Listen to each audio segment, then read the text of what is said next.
Carry on. Margaret's background is very high caliber. She's an executive coach and has been for 24 years, I think, in the oil industry in Aberdeen. So she's used to dealing with people of very high caliber in her industry. I think it's fantastic that she said yes to Arbonne. She's an executive regional vice president now, and I look up to her, and she's certainly given me a lot of inspiration on my Arbonne journey. She went on her road to Regents, and a lot of you will already know this, that she suffered the very sad and sudden loss of her sister, which would have been the biggest and easiest excuse, Nicola Wills, in the world to give up on her Arbonne goals. But she didn't, as the true superstar that she is. She dug in and made a commitment to her team to help them get to Regent. And it's my absolute pleasure to introduce the Executive Regional Vice President, Margaret Brown.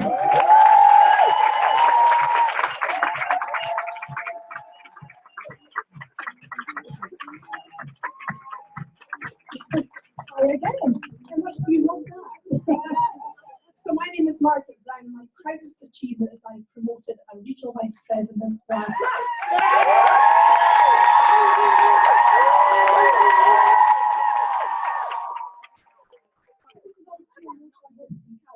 training. My subject today is communicating for results. Now, some of you may or may not know this, but we communicate in lots of different ways. So some of the ways that we communicate are through our body language, so what people can see. Our expressions, our body language, how we sit, how we stand, how we walk. And that accounts for, does anyone know? 85%. No, not quite. 55%. But that is also coupled with the tone, how we actually hear what people are saying. So that accounts for 38%. So whatever words you're using, and those of you who are quick at mental arithmetic will work out that 7% of what we say is just the words. Now, if you don't believe that, try listening to this. This is a conversation I've had with my family a few times.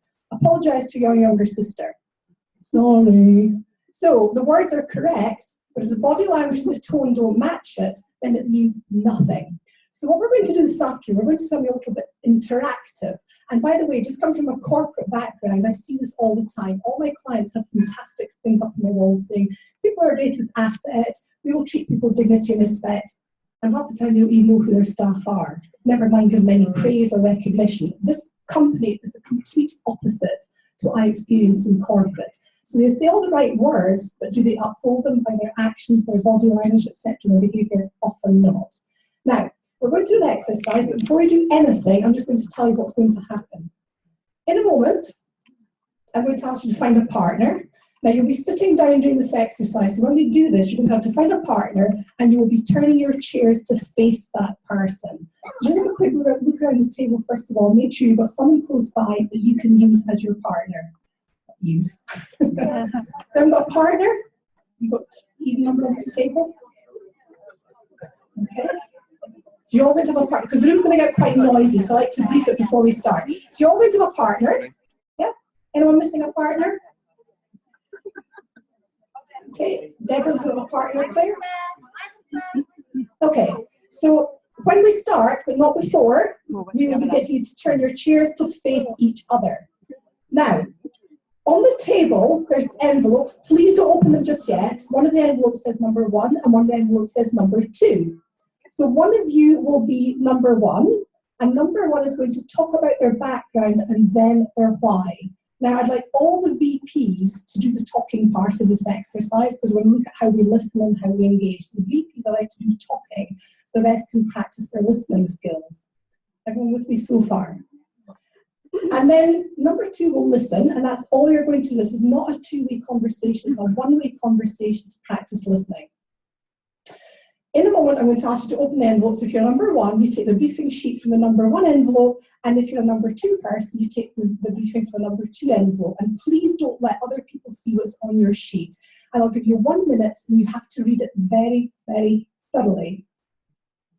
Make sure people can't read over your shoulder, because it's important the number 1s can't see the number 2 briefing, and vice versa. And then finally, not begin part 2. Now, I don't have a bell, so I'm going to clank this glass with a spoon at part 2. So we're going to be approximately 2 minutes for each part of the exercise. Do not start part number 2 until you hear that clanking sound of the glass. Is everyone clear on the exercise? Yeah. Okay, so now take your briefing out, turn and face your partner, and the time starts for 1 minute. Now to read your briefing. You've got to be 2.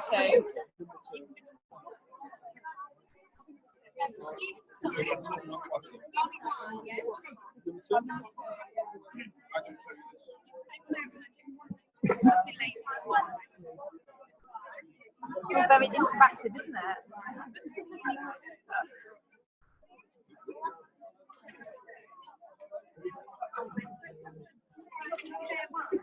You get it? Thank you.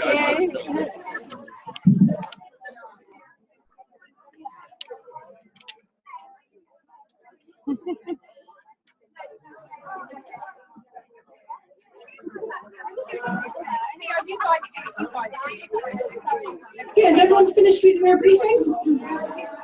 No, 20 more seconds. Just part 1. Just part 1. And when you hear the clanking glass, it's time to start part 2. Just part 1 just now. So when you're ready, and no, don't give us away through any kind of body language or laughing or anything like that. Okay?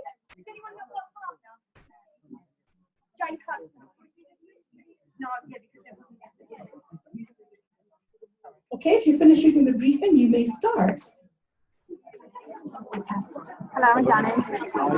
I've got a husband called Ian and 2 little girls.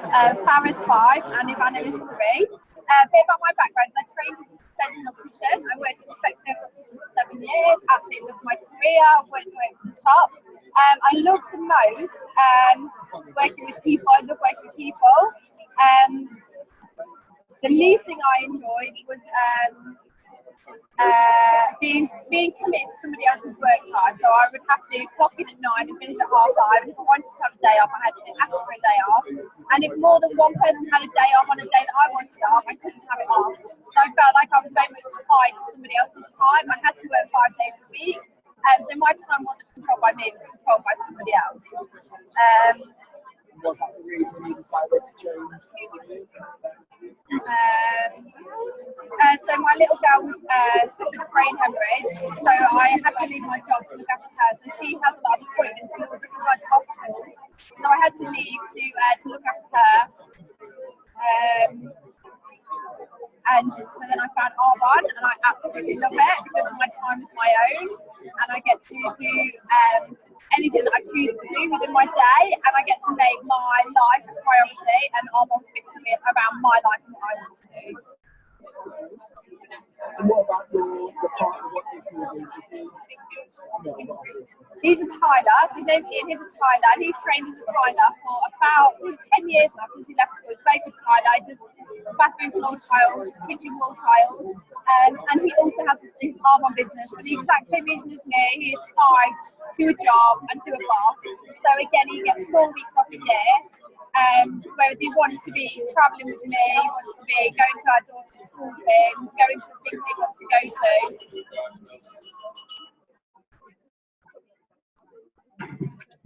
Okay.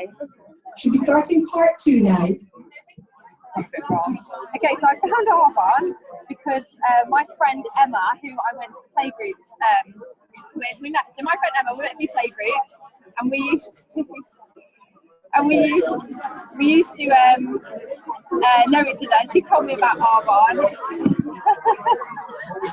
and she said it was this really great opportunity. And told me all about it. It sounded amazing, and I was like, yeah, I'm all in, let's do it. I thought it was really exciting. I thought it sounded like a lot of fun. I thought, why not? What have we got to lose?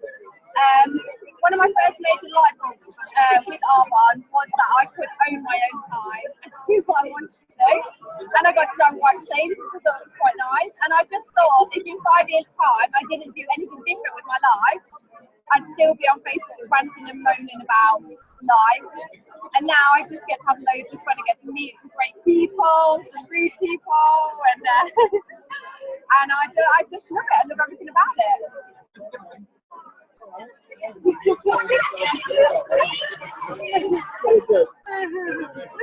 Oh God, I hate to do stuff like that at school. Yeah. Activities. it's really weird to think. It is, I think, it is about how you use your message. Because some people do it, we are presenters. We tend to get the message across. And we don't like it. So Okay, everyone. the same message for a TV, and the message Different per Okay, everyone. yeah, and we just don't. And it is what Let's have some hush now, please. I would like to hear from a couple of people who already were talking about how they felt in that second round. We'll start with you actually, Stuart, because you're not a very confident person. How did it feel? It was weird because all I wanted to do was ask a question because I could see that he was losing my attention. So I was like, oh, God, I'm not answering the question, so I can get him back in the room so then I can carry on about myself.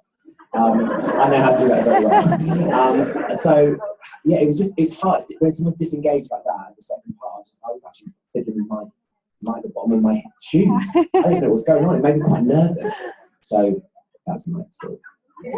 Thank you, Stuart. Any other volunteers? Who's speaking would like to? Okay, let's back here. Running in my high heels as I'm Stuart. So when I was speaking, Danica was looking blankly through me, and I actually work in a corporate environment, so that's quite normal. Especially when you're a woman in the room, sometimes you will actually get completely blanked, so you just have to deal with it. And I just kept going because it's not actually, well, you can't let that stop you. So I know what I needed to say. I'm going to stay positive. I'm going to stay strong, and I'm going to win. So she will come around to my way of thinking, and that was easy in some ways, and terrifying because it's only taken me about 10 or 12 years to be able to do that sort of thing. So, Look like a national vice president, I would say. Did anyone feel really, really terrible when they were being ignored? Yes. Can I just hear? Let's hear. She actually yawned. That was her briefing. Stifle a yawn. Grabbed my attention. She tried to, when I looked back at the other team, she tried to grab my hand to make me turn my face. I should have said no violence is allowed in this exercise. Haley, let's hear from you because you felt mad. And that's what the memo to brief the whole thing. I was on the other end of the scale though. I was the one ignoring. I felt really bad. It's so against my character to ignore somebody, and also playing on my phone. That's what my pet hates, when having a conversation with someone and playing on the phone and not interested. I felt really bad. I'm so sorry. So sorry. How did you feel? To be honest with you, I had a feeling that's what she had to do on the paperwork. So I was just laughing at her and carried on talking. Hands up for those of you who are talking who felt uncomfortable. Yeah. And is it something you've ever experienced in real life? Yeah. And how many of you felt that your confidence was a little bit affected by it as well?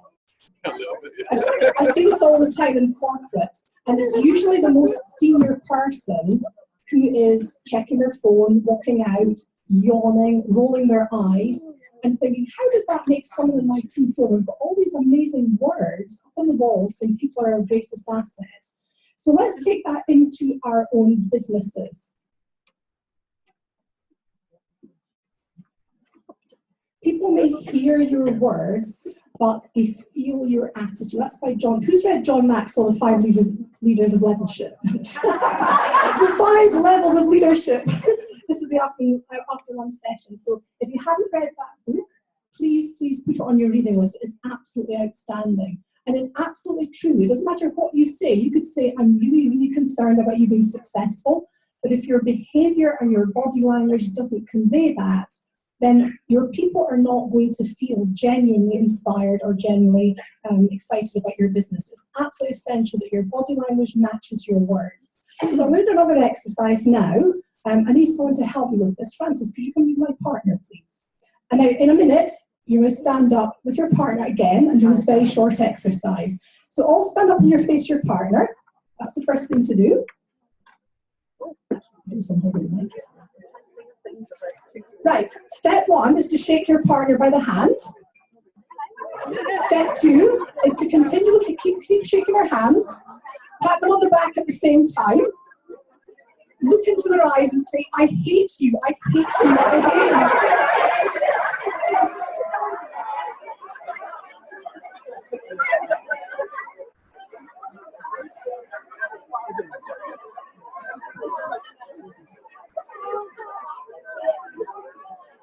Okay, you can sit down.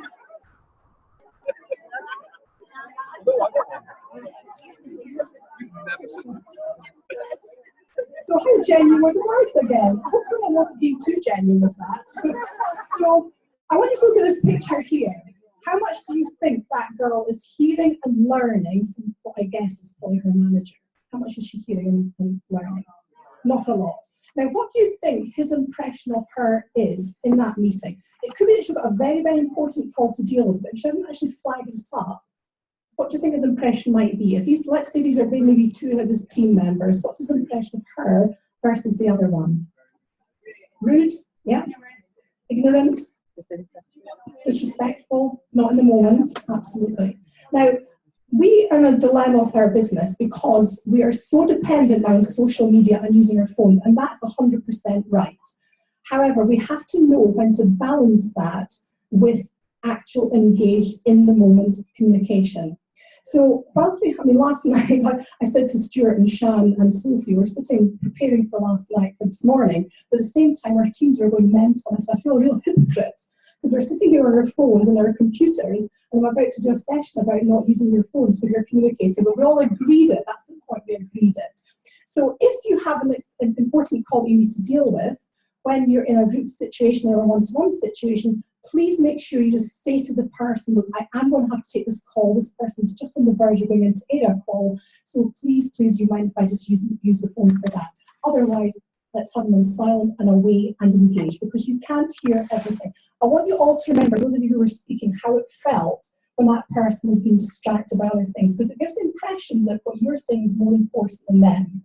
And we should always think to ourselves, when you have a prospect or a team member or a customer in front of us, imagine a little tattoo across their forehead saying, make me feel special, make me feel important. And if you're yawning and glancing down at your phone, then that's not going to work. So I'm just going to give you some tips here on communicating with prospects. It's a bit wordy, this slide, but it means that you can actually keep up with it if you want to write these down. So get the person talking about them. In the first part of the exercise, you were showing a genuine interest in what the other person was saying. So in this case, it might be something like, it should feel very natural. I think the more relaxed you can be, the more likely you are to build your business. So what do you enjoy most about your job, for example? How old are your children? And just let the conversation flow, maybe for 5 to 10 minutes if you've got 1 hour slot in a lunch break or something. Show that you're noticing what they're doing on Facebook. So if we are using Facebook, things like, oh, I noticed on Facebook you really enjoy hill walking. I love that as well. And you can just talk about it. So she feels, what do you have in common? And the reason it's important to do this is because when you then start presenting the Discover Arbonne to that person, you can then tailor it to suit them. It's not just parrot fashion. Show genuine interest, and that was basically the activity we just did. Make sure you're making eye contact. And I have to say, I became a very good expert when I was in corporate of looking like I was listening. I was doing all the smiling and the nodding. I was actually thinking, right, if I get finished by 5 o'clock, I should be able to go get stuff in for the tea tonight. So it's very important you're actually listening to what people are saying. And you can do that by reflecting back. Well, that's interesting. And maybe just enlarge on it. So make sure that you reflect back what you're understanding what people are saying. Build on the things they tell you. So perhaps they might say something like, everyone's worried about cutbacks in my company. This is very common in Aberdeen just now because we're very dependent on the oil industry, and the oil industry is in decline. So, and this is true, everyone is very worried about cutbacks. These are people on high salaries who are living up to the salaries that they have, and they're now having to face redundancy. So that can be a way of showing empathy. That's a very important communication skill. That really is a worry. I'm glad I'm not in your position. Do you have a fallback plan? What's your plan B? And show genuine interest in that. Or they might say something like, well, I can't believe how quickly my kids are growing up. So, I know, mine are suddenly 24 and 21. How did that happen? Do you want to be able to spend more time with your children as they grow up? So think of open questions you can ask your prospects. So for example, it might be customers as well. What's your skin type? What problems do you have with your skin? So make sure that they start with who, what, why, where, and when. Open questions to get people talking about themselves. And once you've gathered a nice picture, you can say, if I could show you a way of helping you overcome that problem, would you then be open to hear about my business? But I personally believe that nobody should ever feel like you're trying to get them or persuade them or convince them. This should feel very natural. And some of you have already said this morning that it's taken maybe 3 or 4 exposures before you actually said yes to Argon. So that will be the same with some of your prospects as well. So make sure you build that relationship, because the most fundamental part of all of this is that this business is about relationships. I want to finish again with John Maxwell, the wonderful John Maxwell. And I really do believe if you're going to be successful in business, that becoming an outstanding leader is a lot of this. And I have to say, I'm still very much work in progress, am I not, Stuart? On just about every single area. So what do I think? I honestly believe that good leadership hinges around excellent communication. The kind of behaviour we saw in that exercise of people sort of disengaging, checking their phones, yawning, that is not leadership behaviour. Leadership behaviour is supportive and it's engaging, and it hinges around communication. So my 6 top tips about communicative leadership are: number 1, be humble.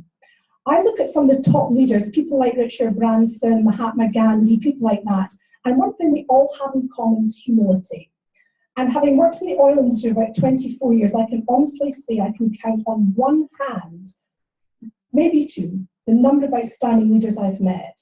And they're often considered to be weak, because in the oil industry, the typical leader is ruthless, they're driven, it's all about numbers, it's all about shareholders.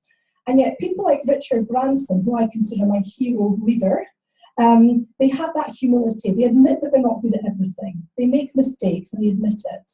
And they surround themselves with people who can do things that they can't do. And I think one of the best interviews I ever heard was Richard Branson talking at a university in America. And somebody said, well, you know, what are you good at? I said, well, actually, there's a lot of things I'm not good at. He was in a board meeting. He was already a billionaire by this point. And he was in a meeting and somebody nudged him and said, Richard, can we just step outside for a moment? It seems to me that you don't know the difference between gross profit and net profit. He said, is there one? A man after my own heart. I'm not a numbers person, so if he can be a billionaire, then it's fine for me. But my point is he's humble. And he seems humble when he's talking. And I think humility is a very, very important key.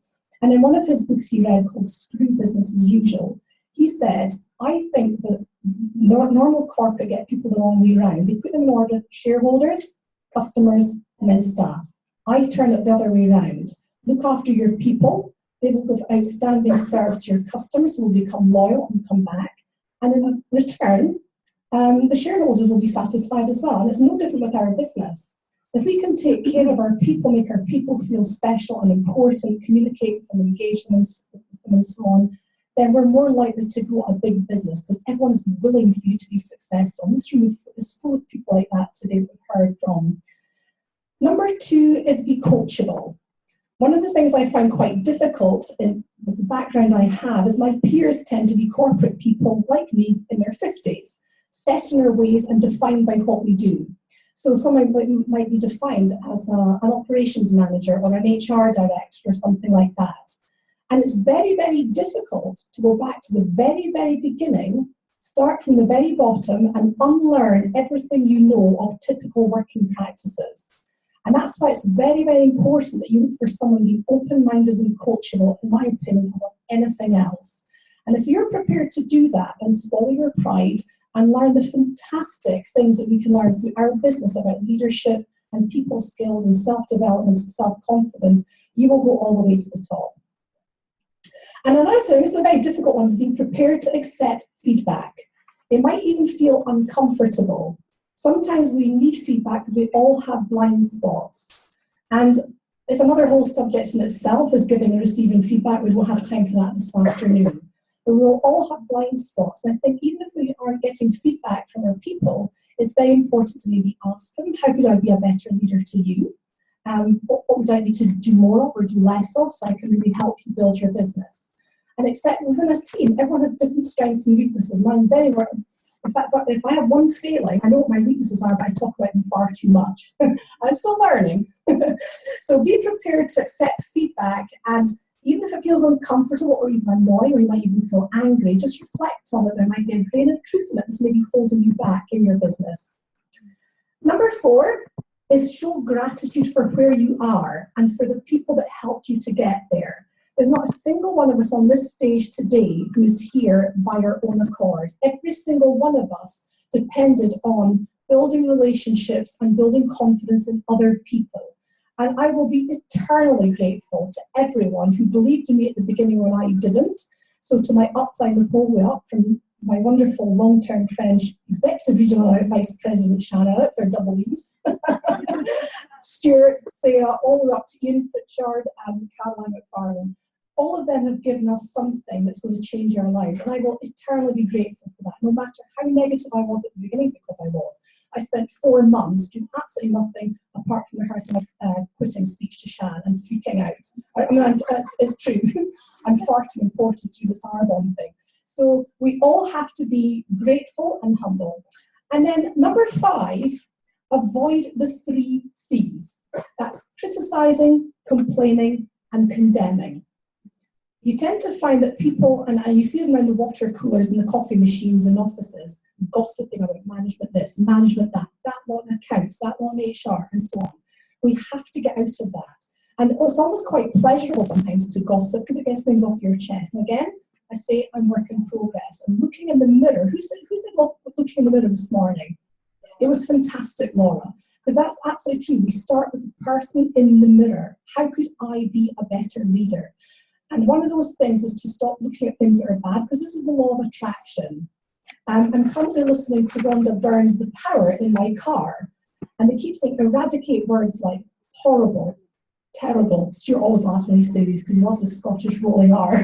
Horrible, terrible, get all these words out of our head. And I actually find that really, really difficult. So I know every single day that I'm work in progress and I've got a long way to go, but I'm getting there. And number 6 is to give praise generously. With my corporate clients, I say to all of them, if you do nothing else, go out into the work floor and walk around and catch people doing something good and comment on it. And they think, well, that's far too sort of trivial and touchy-feely for me. I'm managing billion-dollar budgets. But if you can get into the habit of recognizing people genuinely for what they're doing, it helps to build their confidence. And I absolutely love that exercise, Stuart, because although out of the comfort zone for a lot of people, to get that genuine praise and encouragement for what you're doing, I thought that was absolutely outstanding. And I do believe that is my last slide. Yes, I gave away the game. So thank you so much, and thank you so much for engaging so well today. I absolutely loved it. Thank you.